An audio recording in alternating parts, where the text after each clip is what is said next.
Decimo segundo.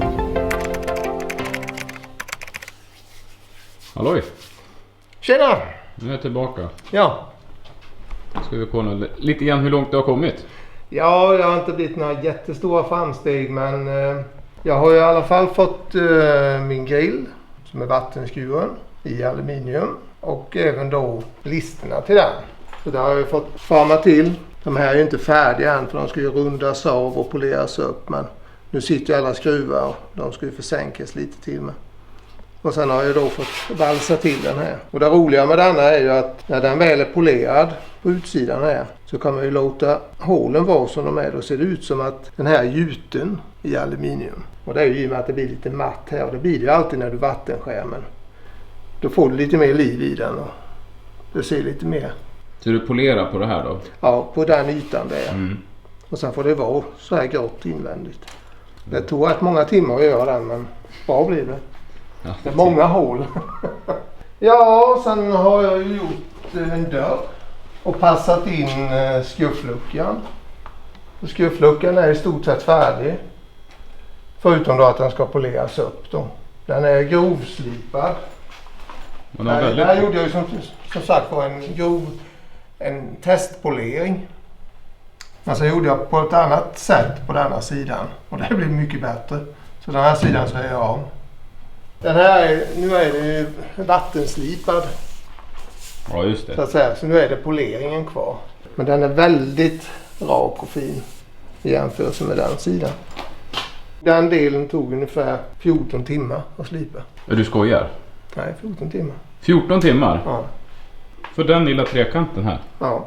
Och sen är det väl kanske 5-6 timmar till med polering innan man är riktigt nöjd. Du är inte klok. Nej, det är tur att man slipper betala någon för det här jobbet, för då har den här bilen blivit väldigt dyr.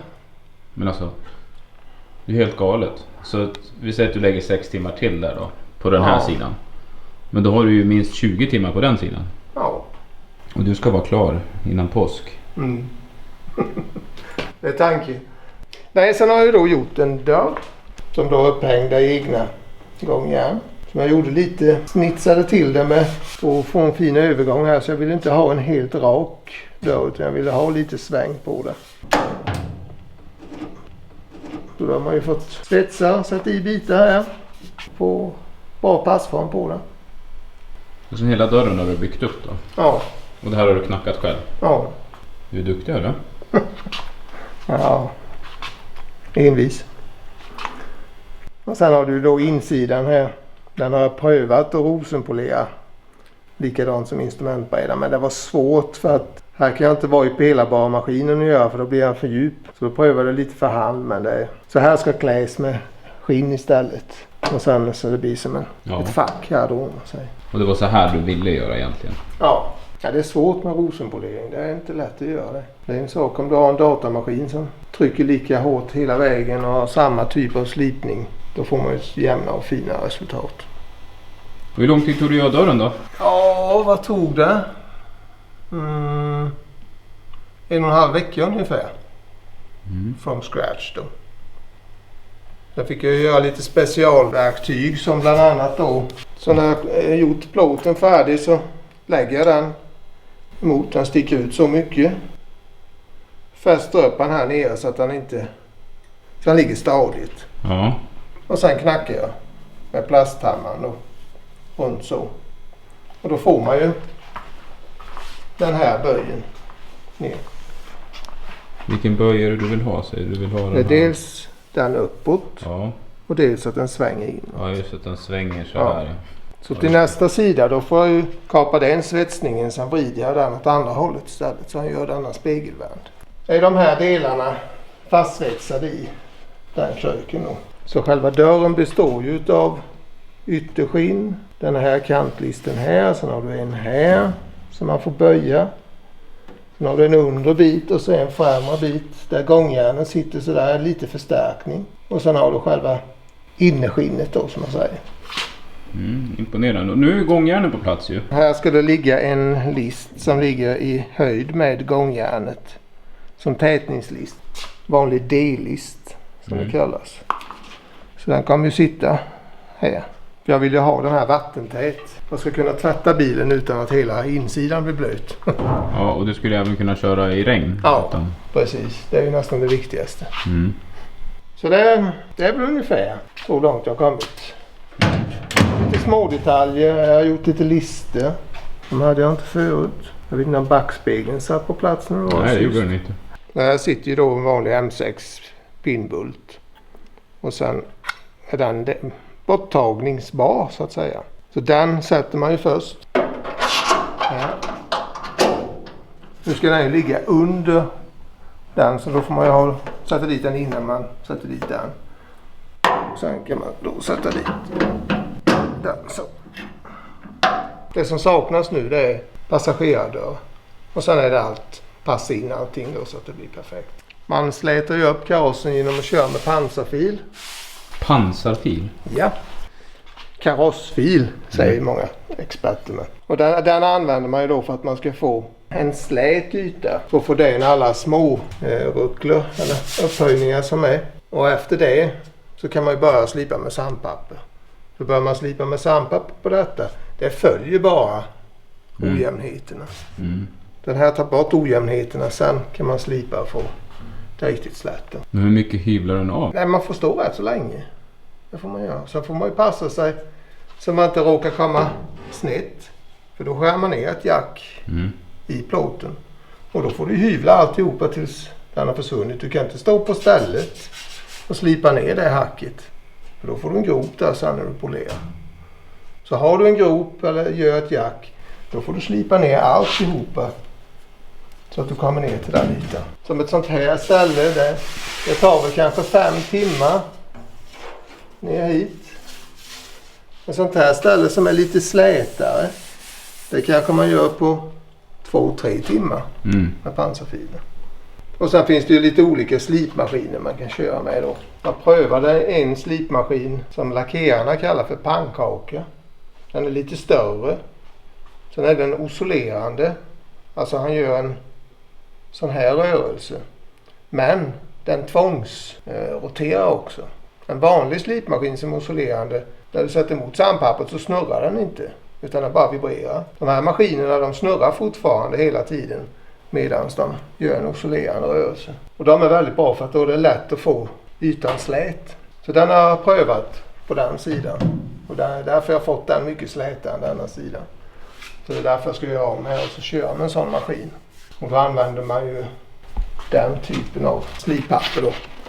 Då är det mycket större än den vanliga. Då tar den en större yta, då är det lättare att få det plant. Vad börjar du på för papper då? Det här är ju ganska grovt. Det här är 180. Så från 180 upp till 2000 kör man. Och de två sista, det är 1000 och 2000, de vattenslipar man då. Då har du vatten samtidigt. Och då får man denna yta. Jag använder för min del fönsterputs. Tycker jag är smidigare. Det blir lite halare med så att det hugger inte lika bra. Och lättare att torka det. Det här är ju hantverk utan det. Ja, det är ju en annan variant. Vi kan ta den andra förresten. Den där sitter fast. Det är ju istället för om man ska kroma eller lackera. Men det har ju en tendens att bränna sönder ganska snabbt, så då är det bättre att göra en kåpa som täcker över det. En sån där kåpa gör man ju på 20 minuter. En halvtimme ungefär. Helt galet. Nej, det tar lite längre tid att göra det. Men här har du ju också då, här får du lite kylning. I och med att den snurrar åt det hållet så tar den in luften där och släpper ut den på undersidan. Så då får du ju en ström av luft som kyler ner. Men här är polerad och färdig? Nej, den är grovpolerad än så länge, så att den ska finpoleras. Och den på andra sidan är bara slipad? Den är bara slipad än så länge.